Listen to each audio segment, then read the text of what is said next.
2, 3 e... Ação!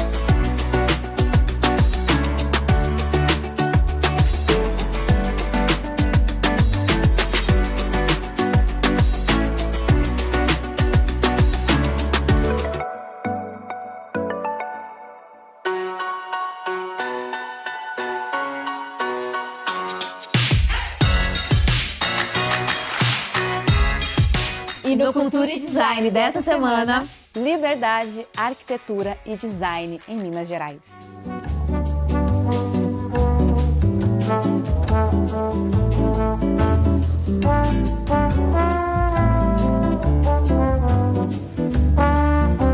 A Casa Cipó é uma casa que, para mim, tem um significado muito importante. Ela foi um momento de guinada na nossa carreira como arquitetos. Nós vínhamos de um período de mais ou menos 10 anos trabalhando basicamente com projetos industriais e fomos chamados para projetarmos a casa de um casal na Serra do Cipó. Bom, quando a gente foi convidado para fazer esse projeto, a gente veio aqui a primeira vez, a gente ficou muito impressionado com a beleza da natureza desse lugar. Serra do Cipó tem uma vista, esse terreno principalmente, impressionante das montanhas, dos morros aqui de Minas. E a vegetação é muito característica também do lugar. Isso impactou muito a gente, né?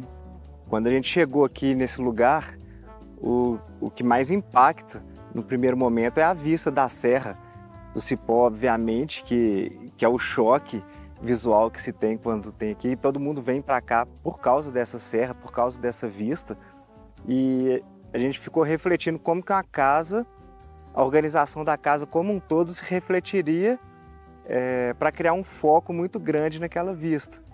Então a gente pensou num vazio central que cria toda uma dramaticidade de entrada e todo esse esforço para a gente conseguir chegar no foco da vista lá em cima, para quando você abrir a porta, você ter aquele impacto visual.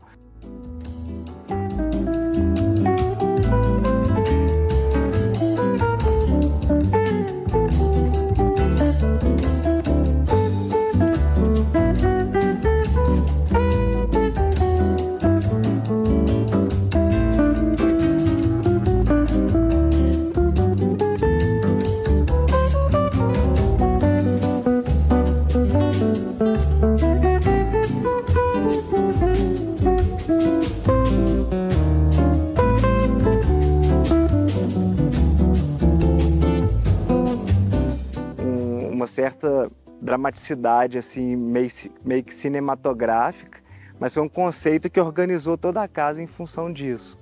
A arquitetura não precisa ser arte, existem várias nuances de arquitetura, várias abordagens arquitetônicas, mas nós, na Tetro, nós buscamos uma arquitetura que tenha uma raiz na arte. Então, fazendo um paralelo com qualquer outro tipo de arte, a pintura, a escultura, a música, eu acredito que a arquitetura ela tem que transmitir emoções. Então, eu acho que uma pessoa, ao entrar numa casa que a gente projeta, a gente espera que ela, de alguma forma, seja tocada por aquele ambiente, por aquela atmosfera, pelas formas que nós pensamos, e saiam de lá mais inspiradas, com alguma coisa dentro delas modificada.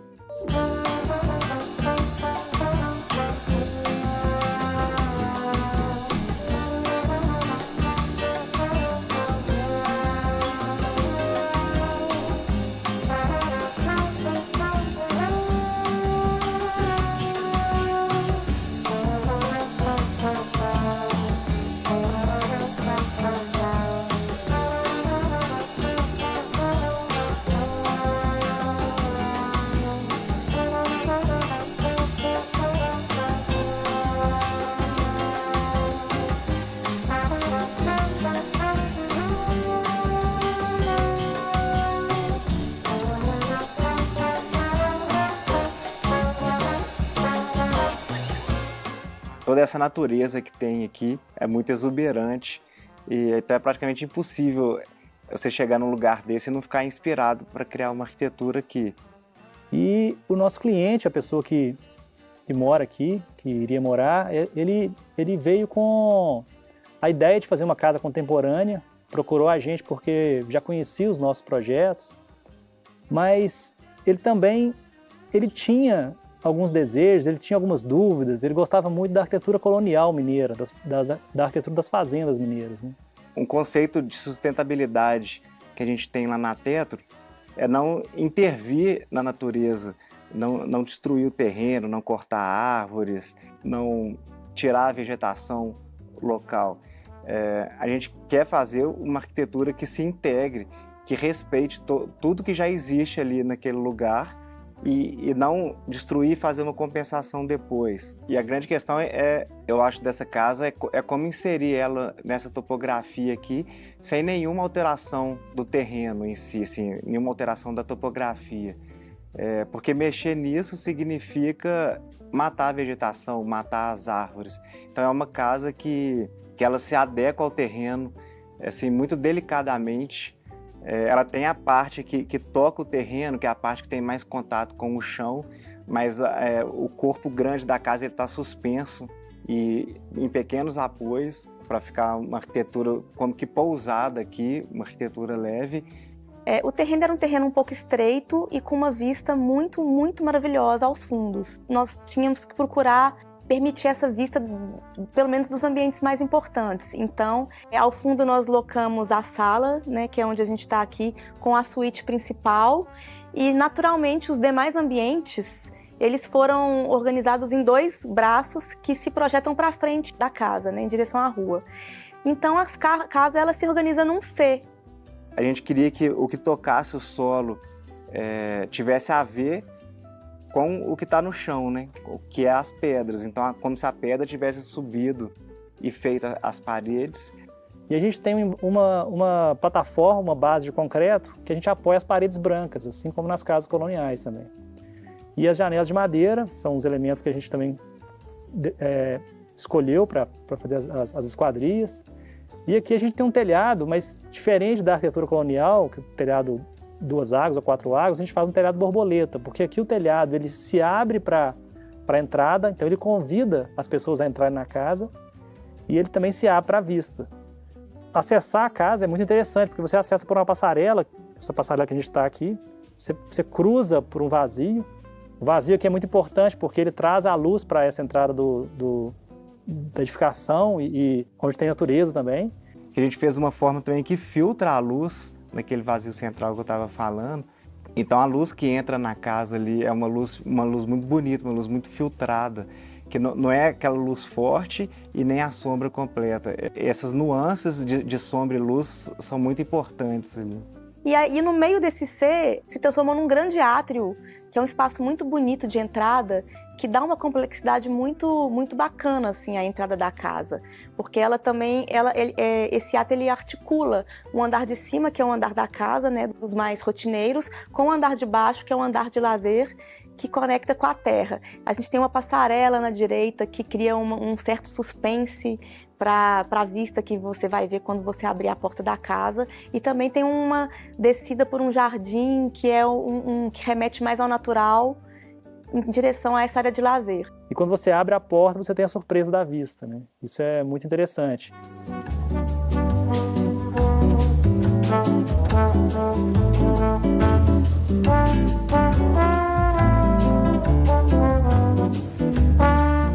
E a gente quis que de dentro da casa você tivesse essa leitura do telhado em todos os ambientes. Então você vê sempre a estrutura de madeira laminada colada em todos os ambientes da casa. A gente quis criar um elemento inusitado, que é essa piscina, porque quando você chega na casa, o único elemento com cor que você encontra na casa aqui é a piscina, que é como se fosse um elemento que ele salta no meio da composição. E a gente propôs uma piscina com uma forma orgânica, que é a única geometria um pouco mais orgânica da casa mesmo. A casa ela é muito, embora ela tenha muitos elementos, ela tem uma racionalidade. O telhado ele tem uma modulação. Então a piscina a gente achou que fazia sentido trazer um elemento que remetesse mais às formas da natureza. Ela é toda revestida com pedra externamente, mas internamente é como se fosse um lago, né? E eu acho que isso tem muito a ver com a serra também. Aqui, a natureza aqui, quando você encontra água, é sempre um impacto visual muito, muito intenso. E a gente quis trazer isso um pouco para dentro da casa também.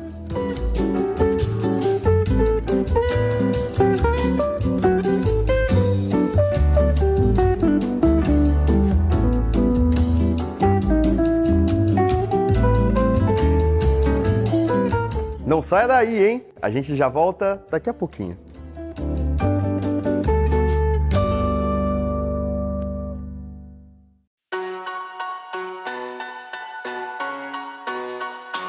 E no Portas Abertas fomos até a fábrica da Líder. Muito bem, por aqui é onde tudo começa. Chega a matéria-prima bruta e é feito o primeiro tratamento para depois, lá na frente, virar aquela maravilha dos móveis depois de prontos. Vamos lá conhecer? Chega aí, vamos caminhar pela fábrica. Olha aí!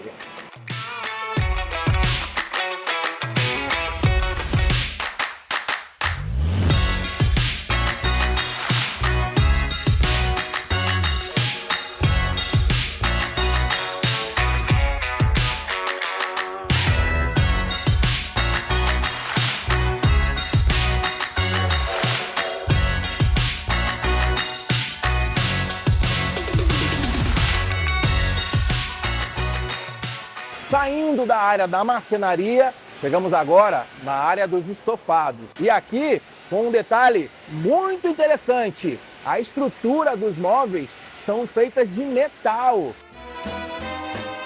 Os estofados são confeccionados com molas ensacadas.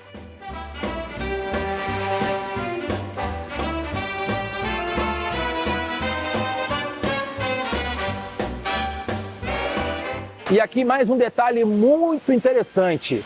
É usado tiras italianas, dando mais uma camada de reforço na construção dos estofados.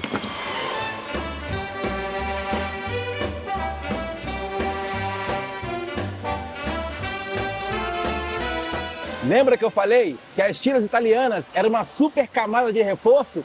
Olha aqui o test drive, ó. Ó o Mário testando. É seguro ou não? Total. E um detalhe, o teste aqui não é em metro, é o que, Mário? É em peso. E essa máquina aqui, feito o corte do couro. E com ela é feito um aproveitamento de 90% do couro. O que isso representa? Sustentabilidade.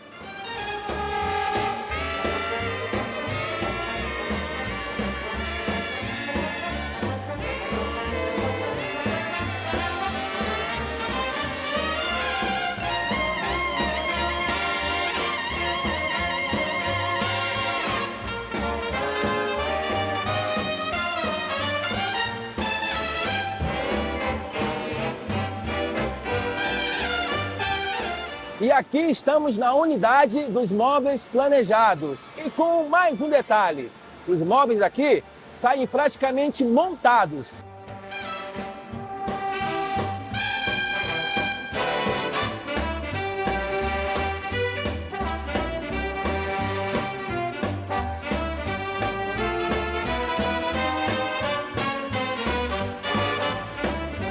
As espumas são feitas aqui na fábrica.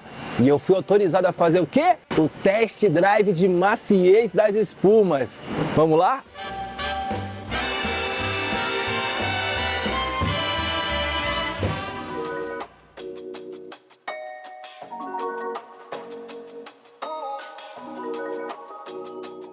Eu comecei como artista há 30 anos atrás, esse ano faz 30 anos de carreira. Comecei como todo mundo. Na verdade foi um pouquinho diferente porque eu não fazia a menor ideia de que eu tivesse dom. Comecei aos 22 anos e foi mais como uma tentativa de buscar um fazer, né? Algum direcionamento. Eu já era mãe de 2 filhos e estava meio que nowhere, em lugar nenhum queria me encontrar e minha mãe me convidou. E estando na escola de arte convencional, me peguei amando, fazendo todas as experiências que me levaram ao abstracionismo, aprender todas as técnicas de pintura. E após uns 8 anos de experiência nesse caminho, eu encontrei a madeira. Esse é o lugar que a gente trabalha e é onde toda a magia acontece. Então, eu vou mostrar aqui para vocês a madeira que nós recebemos é predominante de um reflorestamento de teca que tem lá no Mato Grosso, que tem mais de 30 milhões de árvores e a gente trabalha com o resíduo deles. Então a gente recebe as pranchas assim, elas vêm com 3 metros de comprimento, com essa largura e com essa espessura, que foi onde começaram as buscas nessa matéria-prima, nesse material. Foi assim meio que um encontro de alma, sabe? Amor à primeira vista. Eu olhei para aquela obra de madeira como se eu nunca tivesse visto madeira na vida. Bateu aqui, falei, nossa, preciso fazer alguma coisa com madeira. E foi muito encantadora essa busca, porque eu não tinha como trabalhar com a madeira. A madeira não é um material como você pegar pincel, tela e se expressar, né? Eu precisava de máquinas para trabalhar com madeira, porque eu queria coisas diferentes de um esculpir. Então eu fui pegando restolhos em marcenarias, em indústrias madeireiras, e nesse buscar as madeiras maciças, que foi o primeiro movimento, eu comecei a perceber que sobravam muitas lâminas nas laminadoras. E eu falei, pô, eu precisava desenvolver alguma coisa com isso, porque é leve, é maleável, mas até então não existia nenhuma pesquisa em cima, e eu gostaria de fazer ela parar na vertical. Todo mundo falava assim, não, é impossível, imagina, não dá para parar em pé. Eu falei, mas escuta, eu não quero trabalhar como todo mundo trabalha, fazendo machetaria. Machetaria é feita há milênios. O que eu vou fazer de diferente? Nada, né? E sempre me incomodou muito a questão, era uma coisa assim, como se fosse uma insatisfação interna de precisar fazer algo que ninguém nunca tinha feito. Após 2 anos de busca, depois de ouvir um monte de não dá, não dá, não dá, numa das indústrias que eu pegava as sobras, eu vi um instrumento, uma possibilidade, que é o finger. Eles usavam o finger para fazer uma junta perfeita. Eles uniam painéis assim com macho e fêmea. E aí eu vi aquilo, o cara jogando num barril de cola. Falei, caramba, isso aí dá certo. Aí corri para ele e perguntei, o que você faz com isso? Ele falou assim, isso aqui a gente descarta, vai virar carvão para caldeira.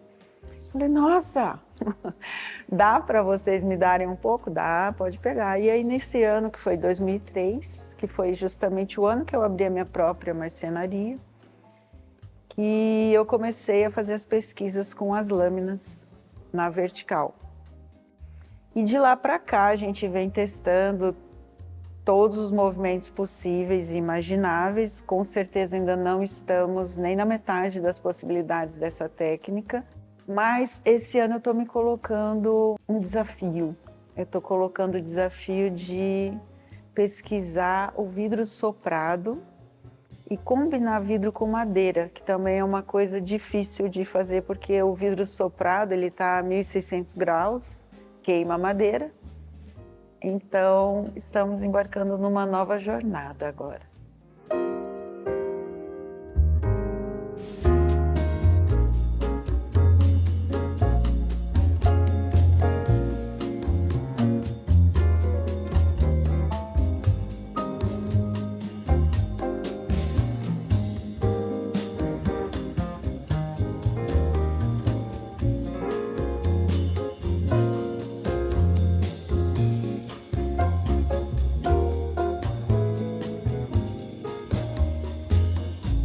Falando um pouco da Lara, a arte foi um veículo de eu me descobrir como pessoa, como uma forma de manifestar o meu ser. Como viver nesse planeta traz impressões na nossa alma e eu, como artista, me sensibilizando através disso. Aos poucos eu fui entendendo que o fato de eu trabalhar com sobra de madeira tinha uma questão na sustentabilidade.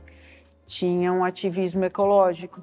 Mas aí quando eu comecei a perceber nas práticas de yoga, no meu trabalho, que não adiantava você falar de sustentabilidade ecológica se você não conectasse isso com a sustentabilidade humana, ou melhor, com o resgate da humanidade. Então foi aí que eu comecei a cruzar a filosofia de vida que eu tinha com o trabalho que eu estava realizando com mais profundidade.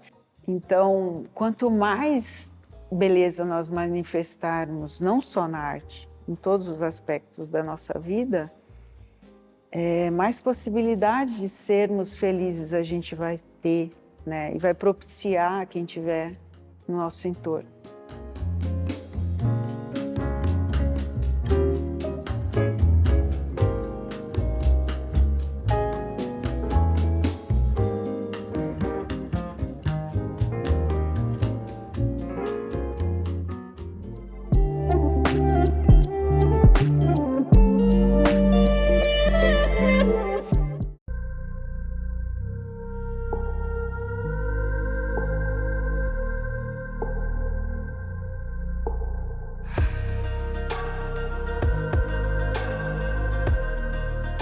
Quero falar um pouquinho com vocês sobre a nossa visita na fábrica da Santista. E quer saber minha opinião? O que eu mais adorei é a versatilidade que o jeans alcança. É lindo o que fazem com jeans.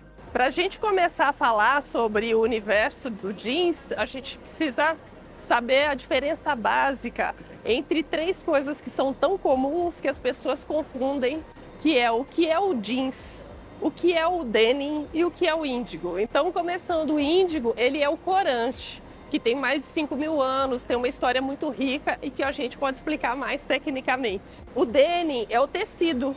O próprio nome vem da origem, a palavra da cidade de Nîmes, porque era Serge de Nîmes. E nessa contração ficou denim. E o jeans, o que é? O estilo de roupa. Bom, pessoal, sejam bem-vindos ao controle de qualidade de algodão. Todo algodão que nós recebemos aqui na Santista, nós tiramos uma amostra. Então nós recebemos fardos de algodão, ela é tirada na lateral do fardo, aí sim nós vamos fazer a classificação desse algodão. Nós recebemos da fiação fios e eles são processados para tingimento em corda ou para tingimento em multicaixas. O tingimento em cordas, ele tem como primeira etapa o bal. Bom, pessoal, esse é um rolo de bal, tá? O bal é uma máquina onde a gente agrupa vários fios formando uma corda. Essa corda, ela vai para a máquina de tingimento e depois, posteriormente, para os outros processos. Esse rolo, especificamente, ele é feito com fio reutilizado de desperdícios de nossos processos. Os fios são agrupados em um cabo. Aliás, o tingimento em cabo é um diferencial da Santista. Aqui nós juntamos vários cabos, múltiplos de 12, e fazemos o tingimento. Em seguida, esses cabos vão para uma máquina chamada Rebimer, onde nós transformamos o cabo num rolo de urdume. E aí ele vai para a engomadeira, estando o rolo pronto para subir para a tecelagem.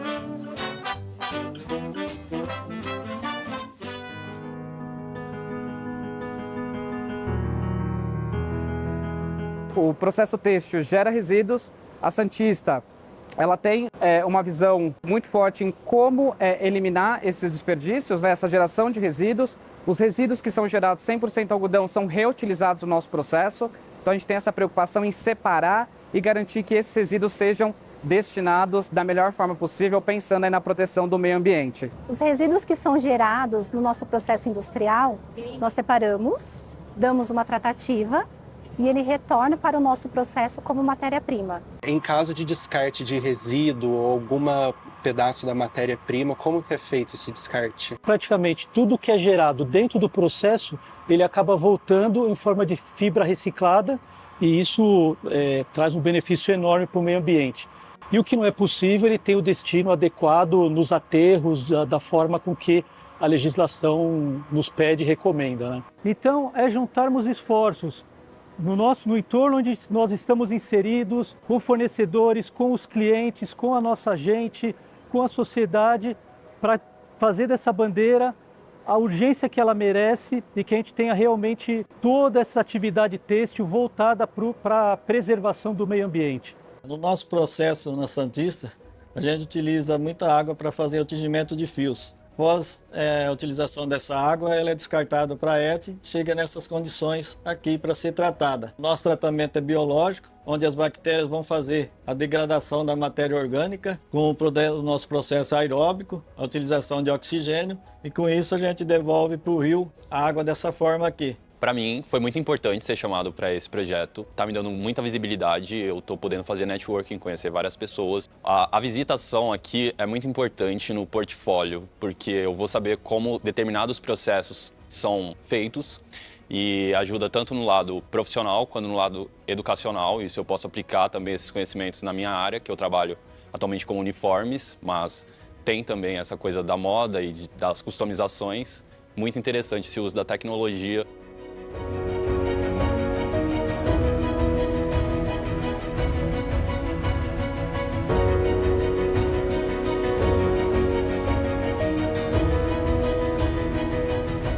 Todo ponto que se destaca é onde ele tem mais abrasão, é onde ele vai desgastar mais ali na máquina, mais lá na lixa. Então o que faz a marcação aqui é o atrito peça a peça e a ação enzimática.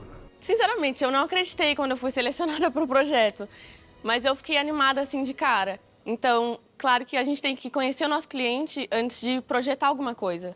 Então, eu fui dar uma pesquisadinha no site, vi essa questão de sustentabilidade, como eles lidam com os resíduos e a produção, enfim, o processo deles. Isso me deixou mais animada ainda, de trabalhar com uma empresa que tem essa potência.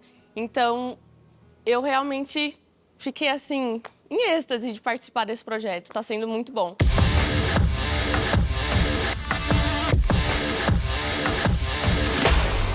E no Você Sabia dessa semana, depois da visita na fábrica do carro em clay, carro conceito, conversa com o Peter, estamos aqui agora na concessionária com ele, o novo Fastback.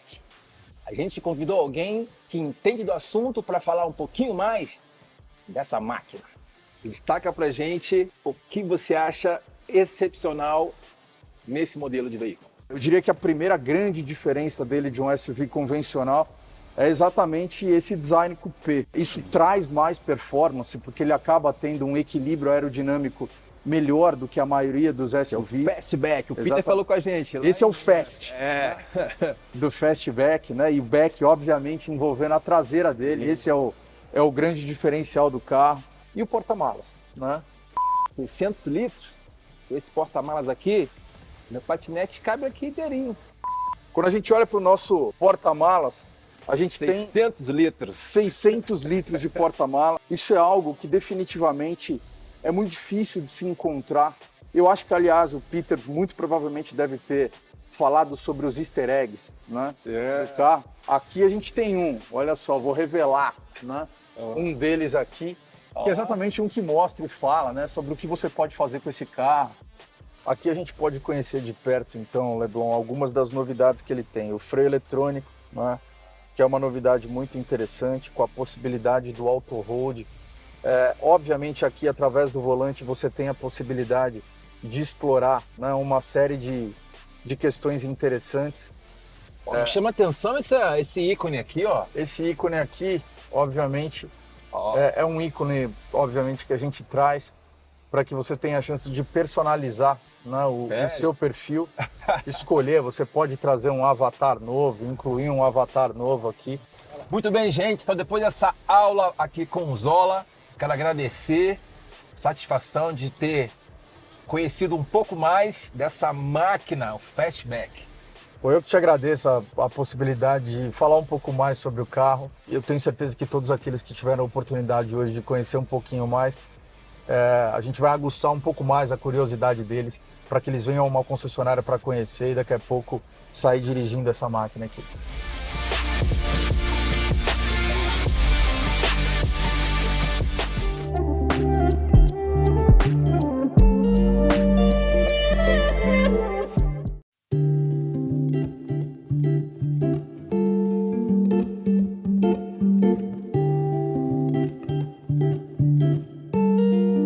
Coluna Design Humanizado.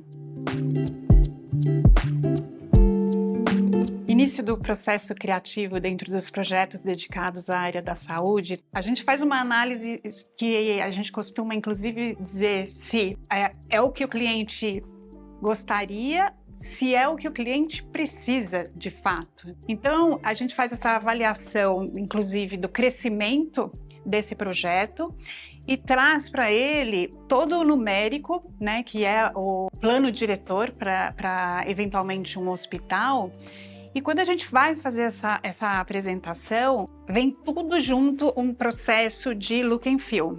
E isso é algo bastante interessante que a nossa equipe faz, que é desenvolvimento de programa, desenvolvimento de ocupação juntamente com o look and feel. Ou seja, o design, ele é muito importante, ele não é secundário. Muitas vezes a gente vê o planejador hospitalar fazendo o projeto de dentro para fora para atender todas essas premissas, mas de fato a gente entende que deve caminhar juntos, porque o design é extremamente importante. Dependendo do entorno, então se há uma edificação nova, o terreno ou a cidade ou algo que já esteja na história desse cliente, a gente traz para construir esse storytelling. E aí o storytelling, ele vem com as cores para o mood board. Não só na área residencial, mas também corporativo, inclusive edificação. Nesse momento a gente traz o time junto e a gente começa a discutir o plano, as referências, o storytelling, conforme falado, e as cores e a materialidade. Então esse é o momento que a gente faz as trocas e estuda possibilidades antes de apresentar para o cliente. Nesse projeto especificamente, o storytelling ele tinha a ver com o pomar desse terreno. Então, quando fomos apresentar para o cliente, nós escolhemos por levar a experiência das frutas. Então, com os aromas, o cheiro de todas essas frutas, o cliente pôde entender a classificação das cores, que elas foram definidas por andar, e mais as texturas e a relação com o verde que estava do lado de fora. No passado, a gente era vetado em relação a certos tipos de materialidade. Não que isso não exista mais, a gente tem que tomar esse cuidado pela questão da asepsia e qual é o material melhor em qual ambiente. Mas, de fato, hoje a gente tem uma facilidade muito maior. Por quê? Porque a gente busca a hotelaria para dentro desses espaços. Ou seja, a gente não quer só a eficiência, mas a gente traz o design novamente para a melhoria do paciente. Então, ou seja, a gente fala muito do design humanizado e como que isso vai refletir na melhoria desse paciente. Então, muitas vezes ele fica menos tempo no hospital. A gente traz alguns exemplos que a gente vem fazendo aqui no Brasil e até no exterior. Então, tem a relação com a luz do dia. Então, UTIs com visão do sol, do pôr do sol, salas cirúrgicas onde também tem a relação com a área externa, a relação com o verde. Todos esses aspectos, eles junto contribuem para a humanização na área da saúde. A humanização nos ambientes de saúde, ela já vem como uma tendência global, ela não é local, né? A gente até brinca também aqui dentro do nosso estúdio sobre a relação local. Então, são tendências globais em que a gente aplica localmente, mas ainda entendendo a cultura local. Né? Não adianta eu trazer algo que seja global e que venha de uma tendência e aplicar localmente se o meu cliente não consome. Né? Então, esse ponto é super importante.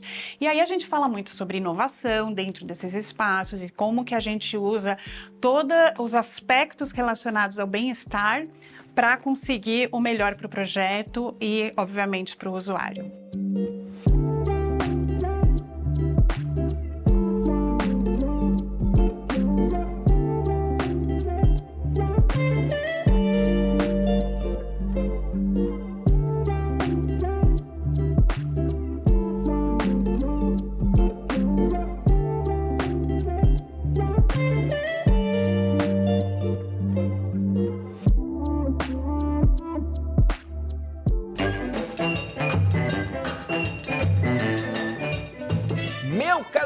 Mais um Você Sabia para você. Sabia que no pneu tem aço? Uai, só, para de falar besteira, esse trem tem aço? Mas uai. No pneu tem toda uma malha de aço que envolve a borracha. E como você acha que iria sustentar 2, 3, 4, 5 toneladas, ué? Uai, então você quer dizer que no pneu do Pulse que a gente estava usando tem aço? Lógico que tem, só. Ué, tem aço no pneu do Pulse, com certeza. Uai, essa nem eu sabia que esse trem tem aço, hein? No pneu tem aço. Você sabe por que a Líder em Aços está fazendo o maior investimento do setor no país? Porque esse é o nosso compromisso com o Brasil. Transformar a construção junto com o André, alçar novos voos com a Jennifer e ser a parceira das pequenas e grandes histórias do país, criando, junto com você, as soluções para um futuro melhor. ArcelorMittal, aços inteligentes para as pessoas e o planeta.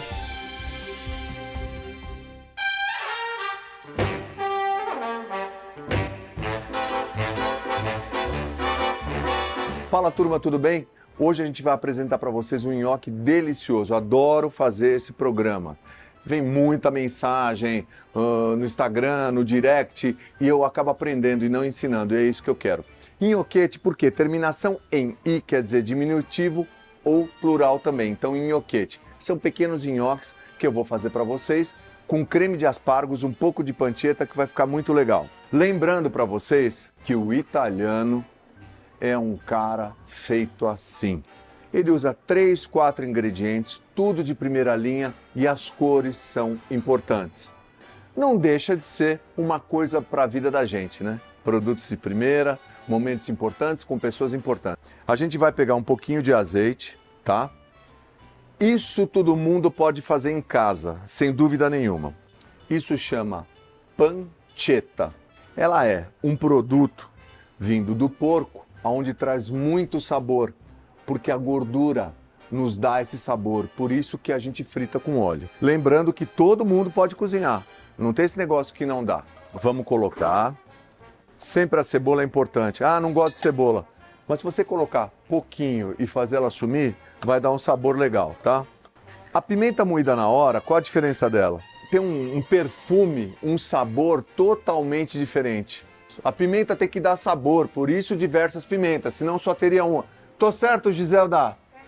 Então, por que eu falo isso? Porque se fosse só para picar, qualquer uma delas só teria uma. Cada uma tem o seu sabor. Portanto, tem que manter ela bastante presente. Agora eu vou colocar esse creme de aspargos. A panela vai chiar. Olha isso, olha a carinha disso. Como a gente já cozinhou, o nhoquete, vamos colocar ele aqui no nosso creme de aspargos. Olha que legal. Ah, tem um pouquinho de aguinha? Ótimo. E agora fogo na panela. Você tá vendo essa brincadeira? Ah, mas eu não faço. Faz sim, isso é treino. Pode jogar um pouco de queijo ralado aqui. Sempre, italiano gosta muito de queijo ralado. Olha que gostoso isso aqui. O italiano come pasta todo dia, porque ele não come um caminhão de pasta. Ele come um pouco de pasta, um pouco de salada, um pouco de carne. Mas o importante é você equilibrar.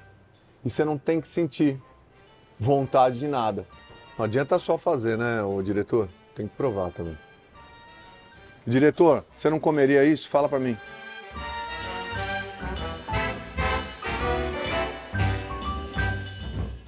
Ficou com vontade? Vai ficar com saudade de mim até o próximo programa? Vem aqui no Folha. Vem comer ao vivo aqui, tá bom? Um beijo.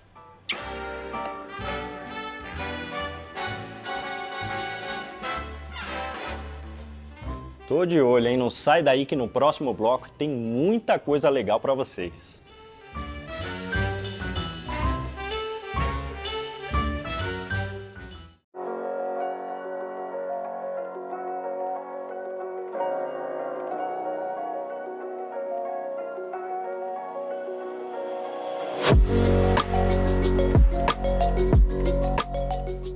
Cris, a gente está aqui hoje para bater um papo, entender um pouco do processo criativo da Eliane e até entender como que a gente converge a questão da arquitetura, dos designers, independente do produto, se a gente está indo para a área da saúde, corporativo, como que a gente faz para trabalhar juntos e qual é a materialidade que você traz para a gente de novidade nesse momento? Dentro da Eliane, e eu acho que também dentro do escritório de arquitetura, o processo é bem parecido, porque antes de mais nada, a gente precisa fazer um estudo do que está acontecendo no mundo, do desejo, do que é tendência, dessas referências externas ao projeto em si. E isso eu acho que é o ponto de partida tanto para a criação de uma coleção como de um projeto de arquitetura. Desse ponto em diante é que a gente começa a trabalhar a criação de uma coleção. Pegamos essas referências, tentamos antecipar o desejo do consumidor, tentamos entrar na mente do arquiteto e buscar aquilo que ele ainda não sabe que ele vai precisar para entregar no projeto dele. Então, de repente, tu vai fazer um projeto hospitalar e tu tem aquele desejo de ter um produto que vai te atender tecnicamente e também a estética que tu está buscando.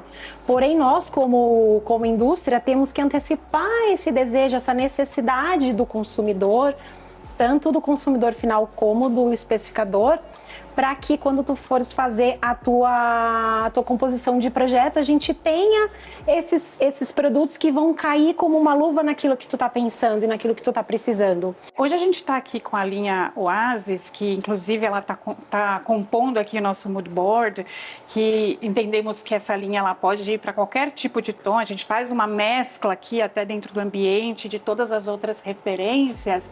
Eu queria que você me falasse um pouco mais da questão técnica, o que isso traz de benefício. Esse produto, ele se apresenta em régua, ele dá bastante flexibilidade, porque você pode usar ele com vários tipos de paginações, pode fazer espinha de peixe, pode assentar na diagonal. Legal. Então dá bastante flexibilidade essa questão do formato. Também pelo fato de que ele tem essa estética que mimetiza a madeira, ele também traz bastante aconchego, então ele também consegue ser aplicado em vários tipos de projetos.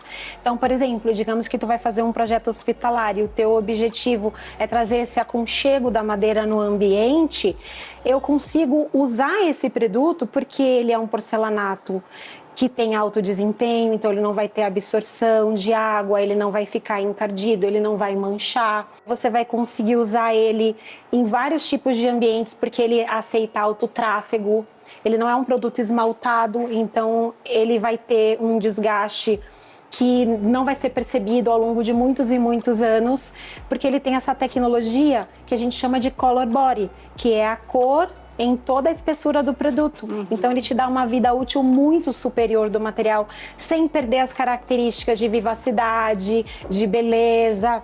Então ele vai estar sempre parecendo que está novo. Hoje, quando a gente fala de hospitais, a gente traz esse aspecto, né? A gente até brinca com os nossos clientes sobre o hospital, que é o hotel mais o hospital, né? Então trazer a questão do conforto, de se sentir bem naquele espaço. Então os amadeirados, eles conseguem contribuir com isso.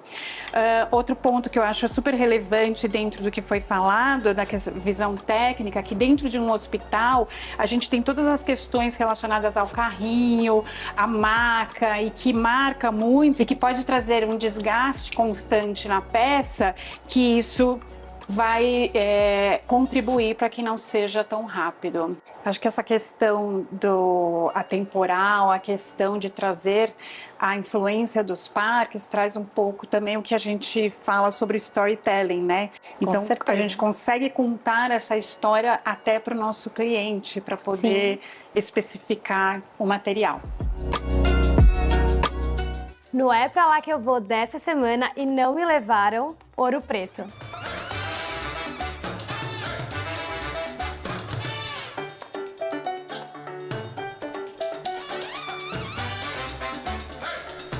É firme e forte. Já que você falou, Leblon, parar para reabastecer, eu vou pegar minha turminha aqui, vou comer um negocinho ali, né? Tá, mas você esqueceu de falar a cidade que estamos indo, né, meu caro galã? Primeiro eu vou reabastecer. Vamos, turminha, vamos comer um negocinho? Cara galã, a gente tem que explicar pra turminha de casa, nossa matéria de falar que eu vou. Ouro Preto, aí estamos indo, já já. Rapaz, deixa eu te falar uma coisa, vou experimentar aqui agora, sabe o quê? Pastelzinho de angu, indicação dos nossos amigos aqui de Minas, o Igor e o Carlos. Então eu vou aqui no patrimônio histórico de Minas. Isso aqui valeu ouro, hein? Pãozinho de queijo. Pãozinho de queijo. Então antes disso, calma aí, um brinde às delícias de Minas. Haja pão de queijo para alimentar esses dois aí. Chegou a hora do lanchinho, vamos lá, devagar, menino, devagarzinho. Ó, esse devagarzinho. Eita! Esse aqui assistiu? Esse aqui. Tá com fominha, né? Partiu Ouro Preto? Partiu Ouro Preto. Olha que maneiro isso aqui, meu caro galã. Cara, mas parece que a gente tem uma TV aqui dentro do carro. Ó, estamos a 17 minutos de Ouro Preto, hein?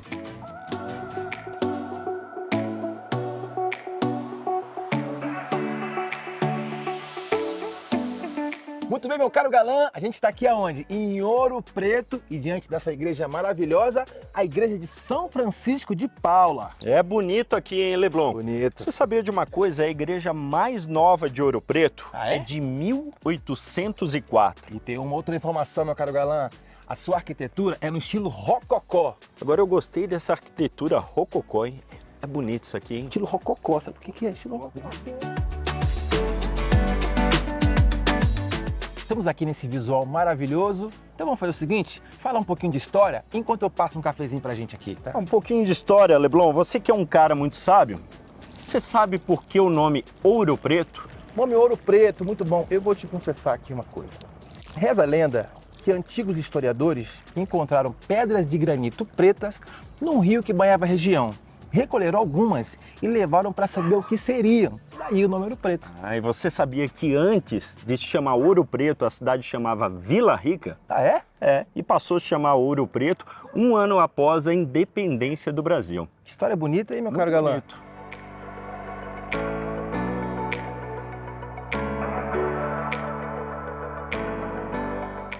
E essa é a Basílica Menor Nossa Senhora do Pilar, que foi construída no início do século XVIII.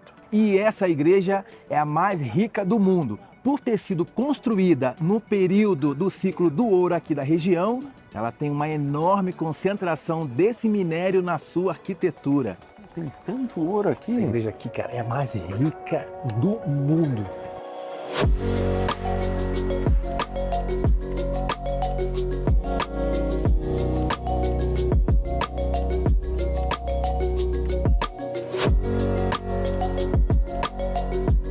Nossa, que igreja maravilhosa, uma das mais lindas que eu já vi.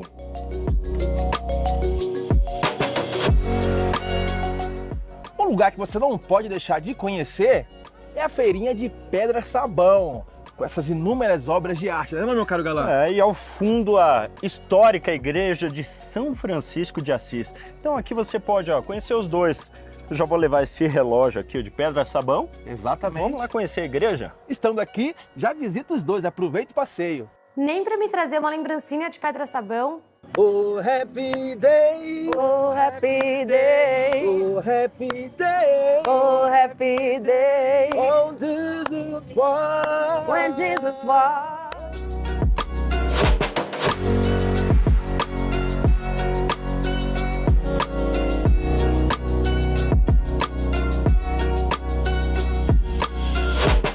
Minas Gerais sempre surpreendendo. Minas Gerais, quem te conhece? Não esquece de amar. Até a próxima. Tchau. E aí, vamos fazer o seguinte? Vamos tomar mais um cafezinho, mais um queijinho daquele lá? Pãozinho de queijo, né? Vamos lá? Não, aquele queijinho lá, aquele gostosinho lá, daquela mas pode lojinha ser lá. Queijinho, Os dois, né? Pão de queijo, pastel de angu.